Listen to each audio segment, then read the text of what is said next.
우리 하나님 말씀은 요한복음 6장 41절부터 59절까지 보겠습니다. 이번 주와 다음 주 부활주일은 로마서에서 잠시 떠나서 말씀을 나누고 그 다음 주에 다시 로마서로 돌아가도록 하겠습니다. 요한복음 6장 41절부터 59절까지 제가 한 절, 여러분이 한 절 교독합니다.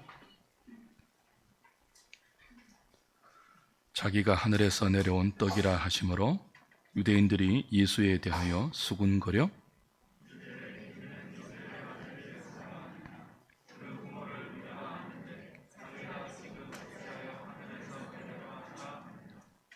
예수께서 대답하여 이르시되 너희는 서로 수군거리지 말라.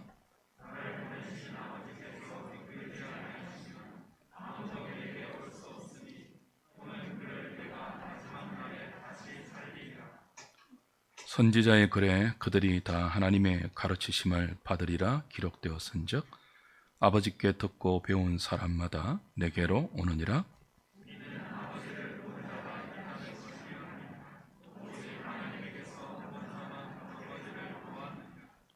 진실로 진실로 너희에게 이르노니 믿는 자는 영생을 가졌나니 너희 조상들은 광야에서 만나를 먹었어도 죽었거니와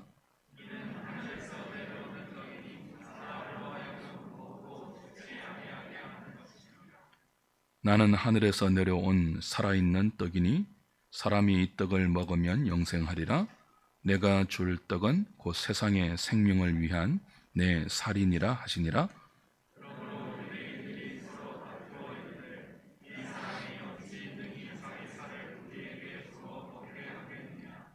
예수께서 이르시되 내가 진실로 진실로 너희에게 이르노니 인자의 살을 먹지 아니하고 인자의 피를 마시지 아니하면 너희 속에 생명이 없느니라.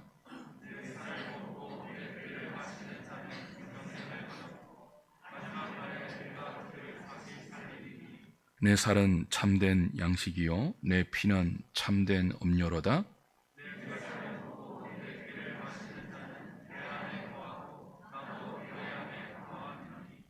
살아계신 아버지께서 나를 보내심에 내가 아버지로 말미암아 사는 것 같이 나를 먹는 그 사람도 나로 말미암아 살리라.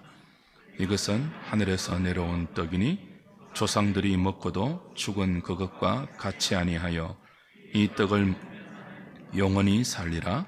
이 말씀은 예수께서 가버나움 회당에서 가르치실 때에 하셨느니라. 아멘.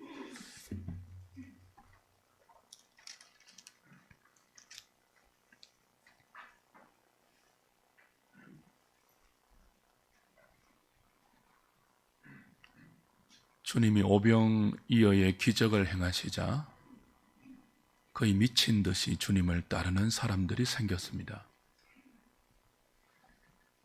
예수님은 이들을 피하여 혼자 따로 산으로 가십니다. 기적의 현장에 있었던 제자들의 반응도 별반 다르지 않습니다. 몸소 오병이어로 5,000명이 넘는 사람들을 먹이고도 12강주리에 차고 넘치는 표적을 본 제자들의 마음은 한껏 들뜨고 흥분되어 있었죠. 주님은 이런 제자들을 풍랑이는 밤바다로 인도하셔서 혼비백산하게 만들고 정신을 차리게 하십니다.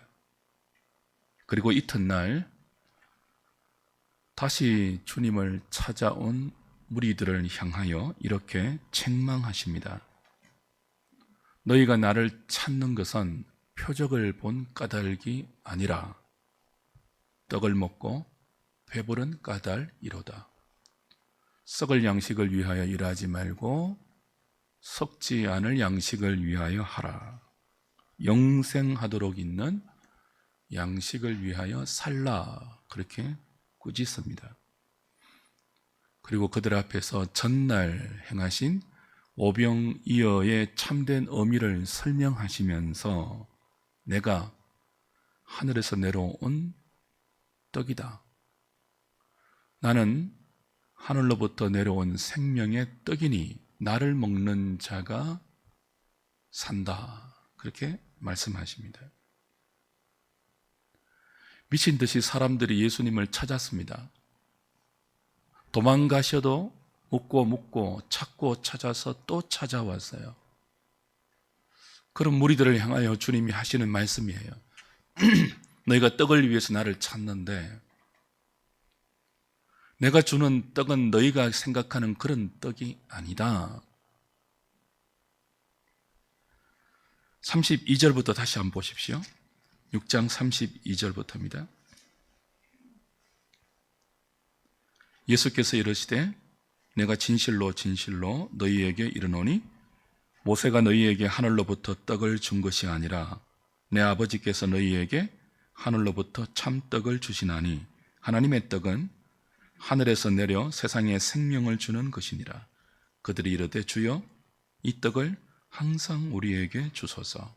예수께서 이르시되 나는 생명의 떡이니 내게 오는 자는 결코 줄이지 아니할 터이요 나를 믿는 자는 영원히 목마르지 아니하리라. 내가 생명의 떡이고 나를 믿는 자는 줄이지 아니하고 나를 마시는 자는 목마르지 아니할 것이다 라는 말씀을 주시니까 이들이 수군거려요. 이 사람이 요셉의 아들이 아니냐. 우리가 이 사람이 아버지 요셉을 아는데 어찌 자신을 하늘에서 내려온 떡이라고 말하느냐라고 수군거립니다. 그러자 주님이 이들을 향하여 수군거리지 말라 하시고 다시 자신을 생명의 떡으로 설명하시는 장면이 우리가 오늘 함께 읽은 본문의 배경입니다.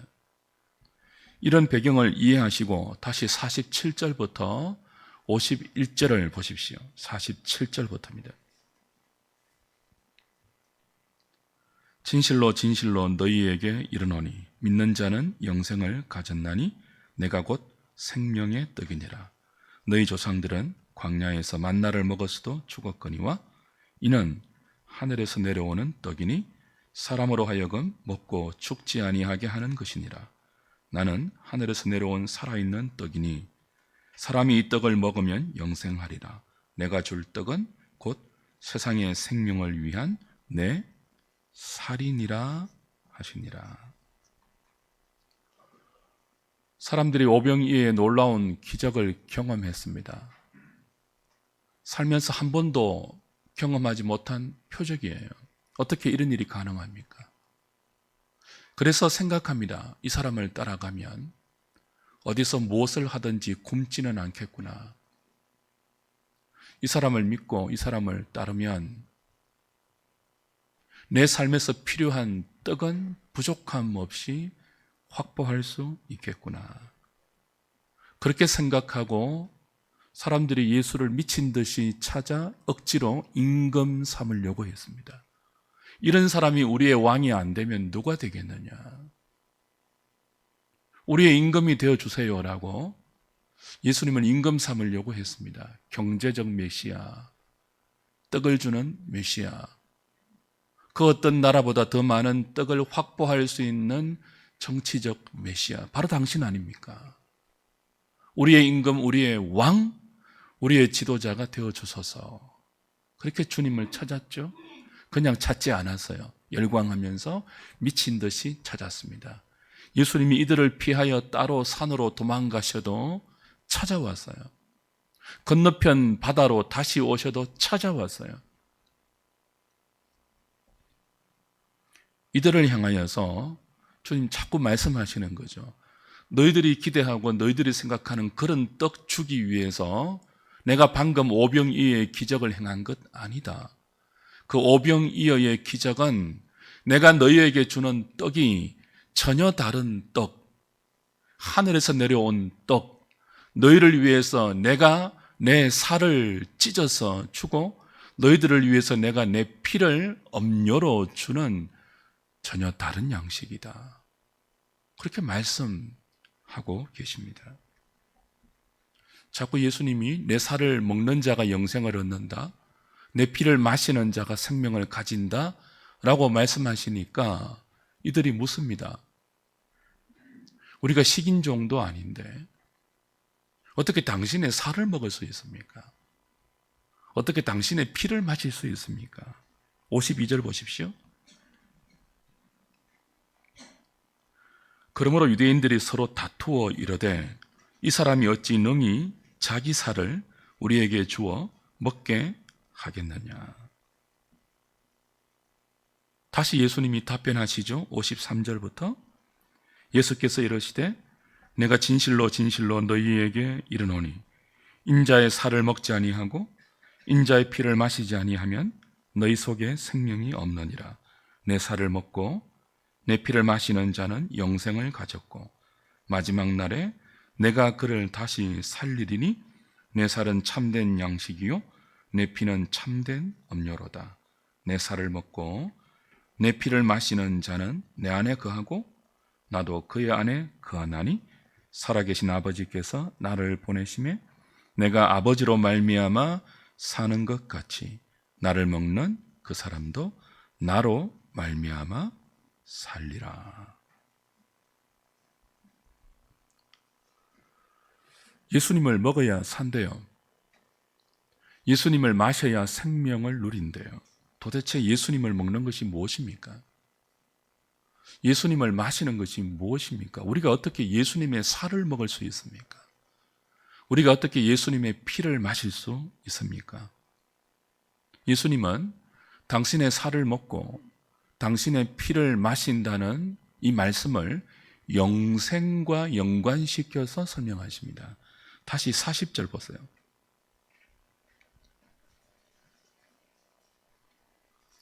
내 아버지의 뜻은 아들을 보고 믿는 자마다 영생을 얻는 이것이니 마지막 날에 내가 이를 다시 살리리라 하시니라. 자, 아들을 보고 믿는 자가 영생을 얻는다고 말씀하십니다. 성부 하나님께서 성자 예수님을 이 땅에 우리와 같은 육신으로 보내사 지금 십자가를 향하여 가고 있는 것은 아버지의 뜻대로 아들을 믿게 해서 그 믿는 자마다 영생을 주기 위해서요. 영생을 얻으려면 아들을 믿어야 됩니다. 예수님을 믿어야 합니다. 근데 똑같은 영생을 예수님은 다르게 이렇게 표현하십니다. 53절, 54절 다시 보십시오. 예수께서 이르시되 내가 진실로 진실로 너희에게 이르노니 인자의 살을 먹지 아니하고 인자의 피를 마시지 아니하면 너희 속에 생명이 없느니라. 내 살을 먹고 내 피를 마시는 자는 영생을 가졌고. 저 두 가지 표현이 병행구절로 나타나죠. 하나는 무엇입니까? 믿는 자가 영생을 얻는데요. 또 다른 하나는요, 예수를 먹고 예수를 마시는 자가 영생을 얻는데요. 그 예수님을 먹는 것은 예수님을 믿는 것이라는 뜻입니다. 우리가 예수님을 믿지 않습니까?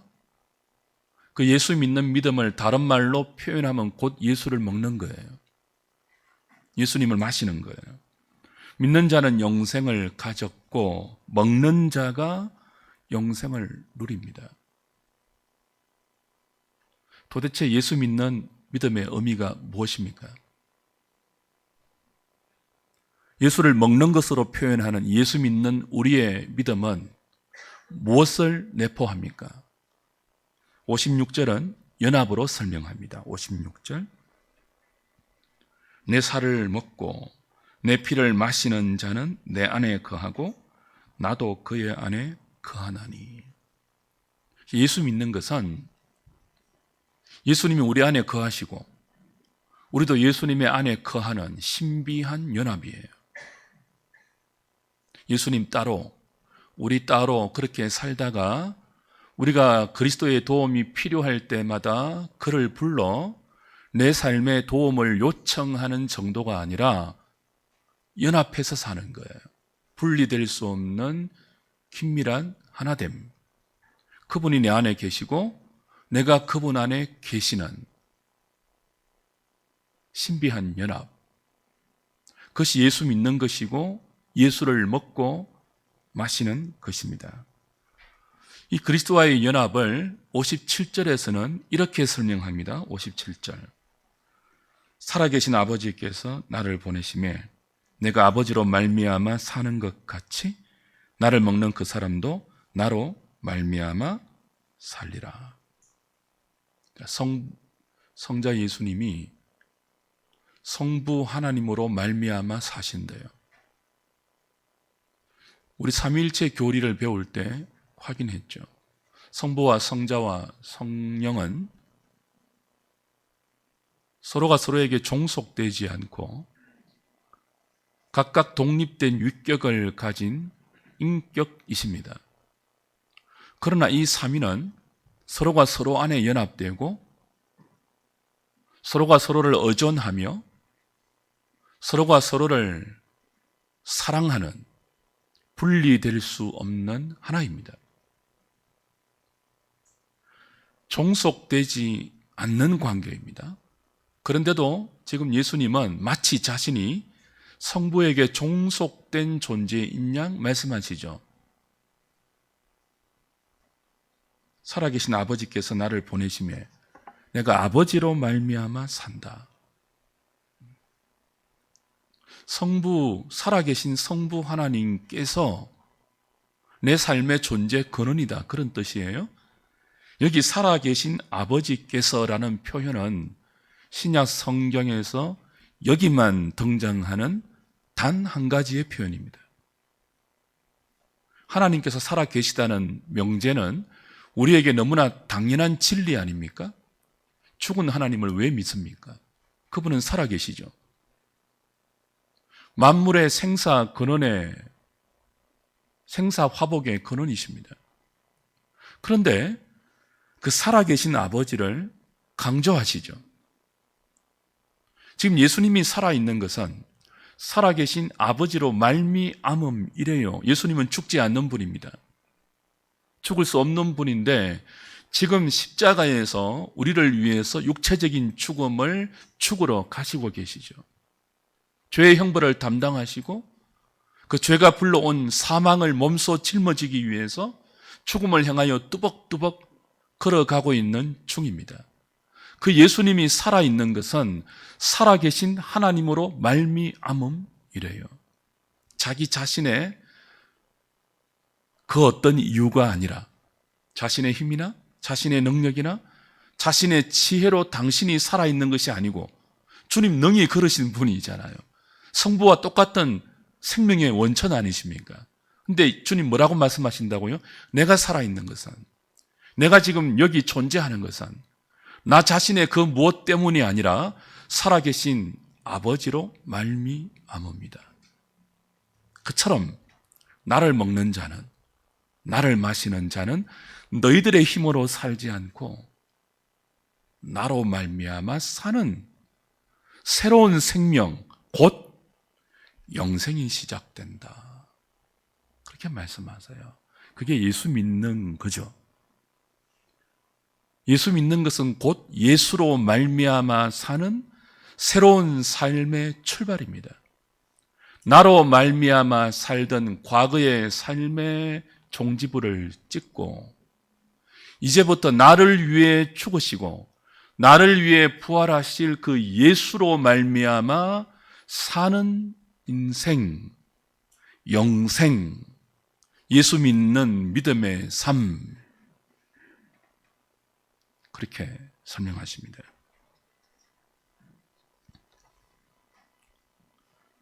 십자가에 달려 살을 찢기고 피를 다 흘리고 쏟으며 죽어가신 그리스도를 보십시오. 원래 거기 달려서 죽어야 할 장 본인은 저와 여러분입니다. 근데 저와 여러분 대신 하나님의 아들이 거기 높이 달리십니다. 우리가 죽어야 할 죽음을 대신 죽으십니다.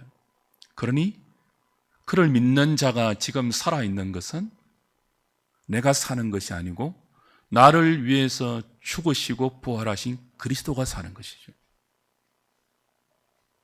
주님, 이제 내 인생에서 내 힘으로 살던 과거의 나는 없습니다.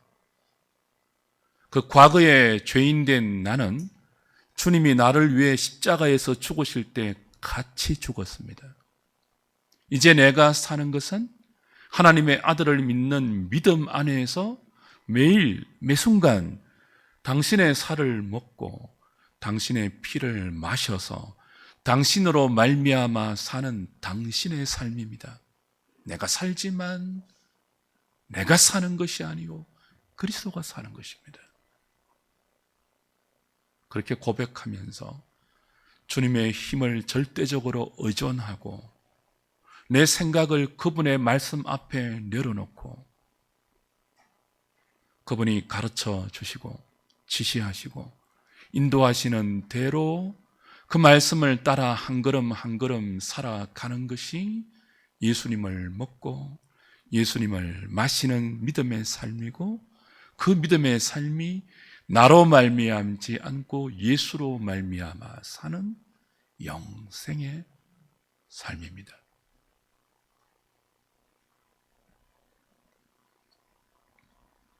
그러므로 예수 믿는 믿음은, 영생을 위한 믿음의 발걸음은 과거의 나를 십자가의 주님과 함께 죽이지 않고 여전히 자기 기질이 펄펄 살아있고 여전히 자기 욕심이 자기 삶을 이끌어가는 그런 삶이 아닙니다. 그건 예수 먹는 것이 아닙니다. 그건 예수님을 마시는 삶이 아닙니다. 예수 먹는 것은 자기 부정이 따릅니다. 예수님을 마시는 것은 자기 십자가가 동반됩니다. 더 많은 양식을 위해서, 썩을 떡을 위해서 우리는 주님을 따르지 않습니다.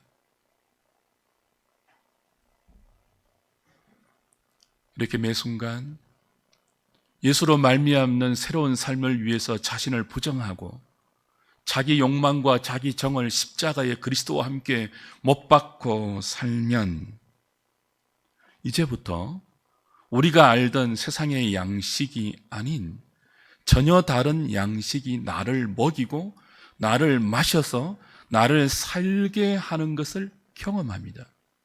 실제로 예수를 먹는 사람, 예수를 마시는 사람, 그래서 더 이상 우리 힘이나 우리 생각과 우리 기질과 우리 계획과 목표를 절대적으로 앞세워 이게 없으면 나는 살 수 없습니다, 그러니 도와주십시오, 그런 삶이 아니라 매일 예수님의 살을 먹고 예수님의 피를 마셔서 그분의 뜻을 분별하기를 원하는 사람은 어제와 외형적으로는 똑같은 삶인데 그때부터 바뀝니다. 더 이상 그렇게 자기를 이끌어가던 자기 기질이 더 이상 자기 삶을 이끌어가지 않는 것을 신비하게 경험합니다. 스톱이 됩니다. 멈춰지지 않던 욕망의 발걸음에 그리스도를 먹고 그리스도를 마시니 제동이 걸립니다.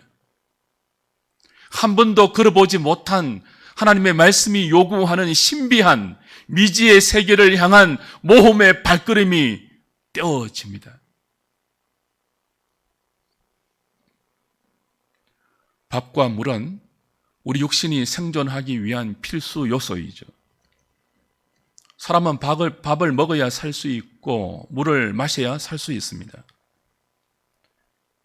그러므로 밥과 물은 우리가 살 수 있는 힘입니다. 우린 밥 힘으로 삽니다. 그러나 또 다른 힘이 있죠. 그리스도의 힘입니다. 언제 그리스도가 우리 인생의 또 다른 힘으로 등장해서 그 힘이 우리의 삶을 이끌어갈 수 있습니까? 예수를 양식으로 먹을 때입니다. 예수를 음료로 마실 때입니다. 한 번도 주님을 먹지 못한 사람, 한 번도 주님을 마시지 못한 사람은 여전히 밥과 물이 유일한 그 사람의 힘입니다.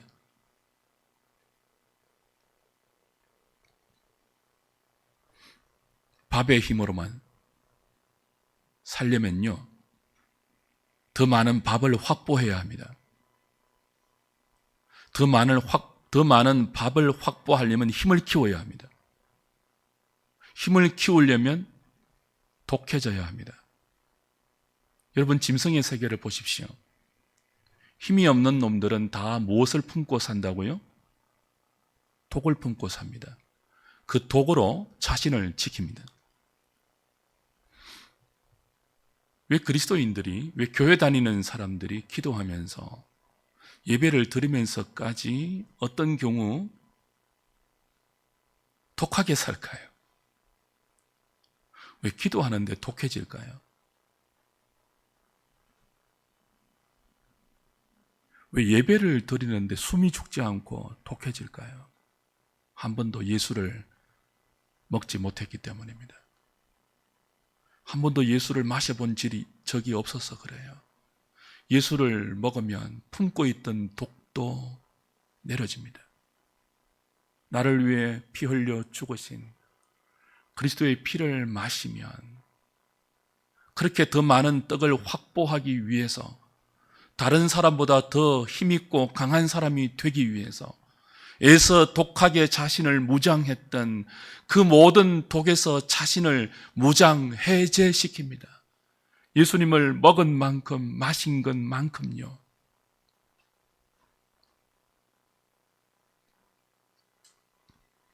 오늘 우리의 삶은 어떠합니까?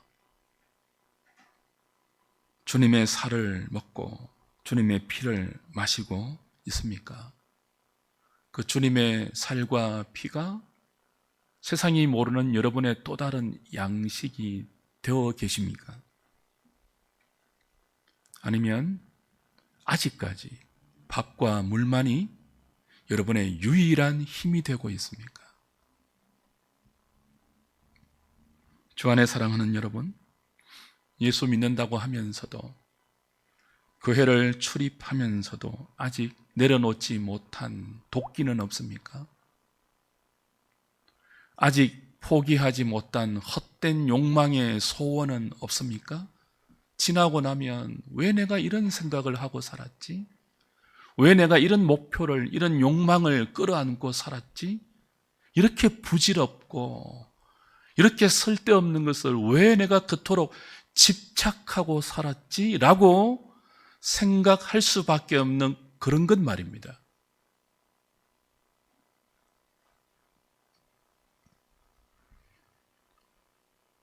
예수를 먹고 예수를 마실 수 있기를 소망합니다. 저와 여러분이 예수님을 먹지 못하면요, 예수님을 마시지 못하면요, 성도로 이 땅을 살아가야 할 힘을 그 어디에서도 공급받지 못합니다. 부지런히 은혜의 방편을 통해서 주님의 살을 먹고 주님의 피를 마시지 아니하면 우리의 삶은 반복되는 의심과 좌절, 영적 침체와 혼돈 속에서 방황할 수 있습니다. 저와 여러분은 목자 없이 살아갈 수 없는 연약한 양이지 않습니까? 한순간도 주님이 주시는 힘이 없이 우리 힘만으로 고군분투하며 살아가는 그런 인생 아니지 않습니까? 바쁘고 분주하고 피곤하다는 이유로 생명 없는 것들에 여러분의 삶을 붙들어 매고 살지 않으시기를 바랍니다.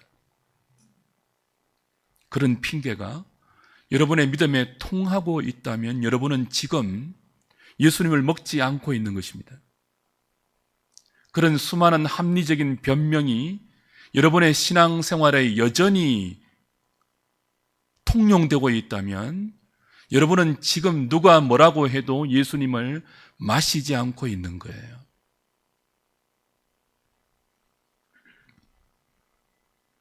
오늘 주님은 우리를 초청하십니다.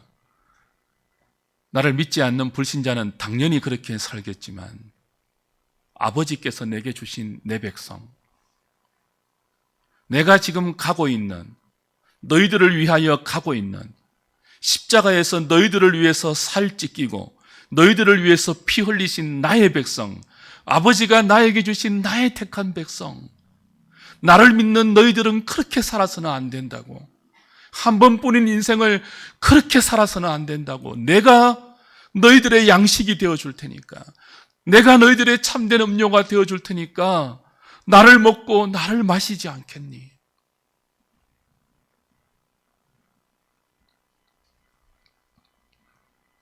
사도행전 17장 28절은 우리가 그를 힘입어 살고 우리가 그를 힘입어 기동하고 존재한다, 그렇게 말씀했습니다. 그리스도인은 주님을 힘입어 기동하는 존재입니다. 주님을 힘입어 그 주님의 힘으로 살아가는 존재입니다. 만약 저와 여러분이 주님을 먹지 않으면, 주님을 마시지 않으면, 그래서 내 힘이 내 인생의 유일한 원동력이 되고 내가 가진 나의 이 자연적인 자원과 재능이 내 인생을 이끌어가고 지켜주는 유일한 힘이 되어 있다면, 멀고 먼 길을 돌고 돌아서 수많은 실패와 좌절과 절망 끝에 모든 것을 잃고 주님께 돌아와야 할 삶을 살 수도 있습니다. 우리가 동원할 수 있는 우리의 힘을 다 끌어서 그렇게 힘들게 살다가 자기 뱃선 그냥 내버려 두지 않으니까 그 힘 다 빼도록 만드실 거잖아요, 아버지께서. 너 힘껏 산다고, 네 힘만으로 산다고 피곤하지. 또 다른 힘을 내가 줄 테니 내게 오라고 말씀하시는 주님의 초청을 듣지 않고 여전히 자기 기질대로 살고 자기 생각대로 살고 자기 정욕대로 살고 자기 욕심대로 사는 그 사람의 힘이 다 빠질 때까지 주님은 자기 택한 백성을 내버려 두지 않습니다. 그래서 먼 길을 돌아갈 수 있습니다. 자기 힘이 다 빠질 때까지. 우리 많이 보잖아요, 그런 인생. 돌고 돌고 돌아서 인생의 노년에 그 정욕의 힘이 다 빠져버릴 때 빈손 들고 주님께 와서 그 허망하게 살았던 청춘의 인생을 회고하는 인생들 많이 보잖아요. 너희들 그렇게 살 필요 없다. 지금부터 그 육신의 밥과 육신의 물만 힘으로 삼지 말고 세상이 모르는 또 다른 떡, 세상이 모르는 또 다른 음료, 나의 살, 나의 피, 내가 너희 안에 거하고 너희가 내 안에 거하면서 이제는 너희들이 사는 것이 너희 힘으로 사는 것이 아니라 내가 주는 하늘의 능력으로 사는, 예수 먹고 예수 마시는 삶을 살아보지 않겠니? 그 영생의 삶을 시작해보지 않겠니? 주 안에 사랑하는 여러분, 우리 육신의 힘이 되는 밥은요, 우리 육신의 힘이 되는 물은요, 아무리 먹고 아무리 마셔도, 아무리 더 많이 확보해놓고 아무리 더 많이 쌓아놓아도요, 그 떡, 그 양식을 먹고는 영생을 만들지 못해요. 또 다른 양식을 먹어야, 또 다른 떡을 먹어야 영생으로 갈 수 있어요. 근데 많은 사람들이 어떻게 생각한다고요? 영생은 따르고 이 땅에 사는 동안에 더 많은 떡을 주셔야 되지 않습니까? 그러면서 이 땅에 사는 동안에 영생의 삶을 한 걸음도 믿음으로 떼어놓지 않으려고 해요.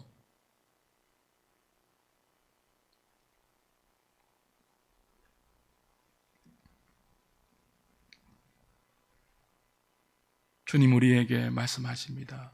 한 번뿐인 인생, 지금부터라도 썩을 양식만 먹고 썩을 음료만 위해서 일하지 말고 썩지 않는 영원한 양식, 나를 먹어라, 나를 마셔라, 너희들이 나를 먹을 수 있도록 십자가로 간다. 내가 너희들이 나를 마실 수 있도록 내가 부활할 것이다.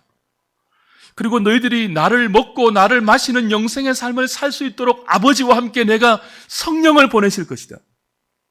그러니 예수 믿으라.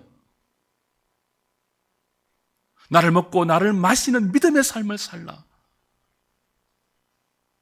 내가 아버지로 말미암아 사는 것 같이 너희도 나로 말미암는 삶을 시작해보라. 내가 힘이 되어줄게. 그걸 확인하고 그 은혜를 누리고 그 복된 삶을 향하여 다시 믿음으로 걸어가겠다고 결심하고 그 복된 나그네 순례길에 함께 걸어가는 지체들을 확인하는 시간이 성찬식입니다. 오늘 성찬을 나누면서 나를 먹으라 하신 그 주님의 살을 떡으로 먹으면서 나를 마시라 하신 그 주님의 피를 잔으로 마시면서 이 성찬이 우리에게 어떤 의미인지를 확인하고 예수 믿는 것이 무엇인지를 다시 우리 안에 새겨서 주님이 초청하는 그 복된 생명의 삶으로 믿음으로 잘 걸어가는 저와 여러분 되기를 소망합니다. 성찬을 행하면서 대유리 문답이 이 성찬을 어떻게 가르치고 있는지를 확인하고 성찬식을 거행하겠습니다. 제가 물으면 여러분이 대유리 문답의 답을 한번 같이 읽어주시기 바랍니다. 제 168문부터 읽겠습니다. 제 168문. 성찬은 무엇입니까? 성찬은 그리스도께서 명하신 대로 떡과 포도주를 주고받음으로 그의 죽으심을 보여주는 신약의 성례로 성찬을 합당하게 받는 사람들은 그리스도의 몸과 피를 먹고 마심으로 영적 양식을 공급받고 은혜 안에서 자라게 되며 그리스도와의 연합과 교제가 확고해집니다. 성찬은 하나님께 대한 감사와 약속을 신비롭게 한 몸에 지체된 그들이 서로 사랑하고 교제함을 입증하고 새롭게 하는 것입니다. 우리가 성찬을 어떻게 받아야 할지를 확인하는 170문입니다. 제 170문. 성찬을 합당하게 받는 사람들은 어떻게 성찬에서 그리스도의 몸과 피를 먹고 마십니까? 그와 함께 또는 그 아래에 육체적으로나 물질적으로 임재하지 않으며 떡과 포도주의 요소들이 성찬을 받는 사람들의 외적 감각에 의해 참되게 실제로 느껴지는 것처럼 그리스도의 몸과 피는 성찬을 믿음으로 받는 사람들에게 영적으로 임재합니다. 따라서 성찬을 합당하게 받는 사람들은 육체적으로나 물질적으로가 아니라 영적인 방식으로 그리스도의 몸과 피를 마시는 것이며 그들이 십자가에 못 박히신 그리스도와 그분의 죽음에서 오는 모든 혜택을 믿음으로 받고 자신들에게 적용하는 한 참되고도 실제적으로 먹고 마시는 것입니다. 루터파는 이 성찬을 공제설로 가르쳐요. 성찬을 우리가 행할 때 이 성찬의 떡과 포도주 안에 그리스도와 함께 또는 이 성찬 아래에 육체적으로나 물질적으로 그리스도가 임재한다, 공제한다, 그렇게 가르치는데요. 우리 개혁파 신앙은 그게 아니고 영적으로 그리스도가 지금 우리와 함께 하셔서 떡을 우리가 함께 나누고 잔을 함께 나눌 때 우리의 이 육체의 감각이 실제적으로 먹는 것을 느끼고 실제적으로 마시는 것을 느끼지 않습니까? 그처럼 영적으로 우리가 떡을 먹고 마실 때 영적으로 실제 우리의 양식이 되고 실제 우리의 음료가 되는 그런 시간이 성찬의 시간이다. 그렇게 가르쳐요. 하나 더 읽겠습니다. 174문입니다. 성찬을 시행할 때 성찬을 받는 사람들에게 요구되는 것은 무엇입니까? 성찬을 시행할 때 성찬을 받는 사람들에게 요구되는 것은 지극히 거룩한 경외심과 주의함으로 규례를 따라 하나님을 섬기며 성례의 요소들과 행위들을 애써서 자세히 살펴보고 주의 몸을 주의 깊게 분별하고 주의 죽으심과 고난을 애정어린 마음으로 묵상하고 그렇게 자신들을 각성시켜서 그들이 받은 은혜들이 힘차게 활동하게끔 하고 자기 자신을 살피고 죄를 크게 슬퍼하고 간절한 마음으로 그리스도에 대해 추리고 목말라 하며 믿음으로 그리스도를 먹고 그분의 충만함을 받으며 그분의 공로를 신뢰하고 그분의 사랑을 크게 기뻐하고 그분의 은혜에 감사하며 하나님과의 언약과 모든 성도에 대한 사랑을 새롭게 하는 것입니다. 대요리 문답의 가르침대로 이 시간 성찬을 행하고 성찬을 받도록 하겠습니다. 우리 찬송가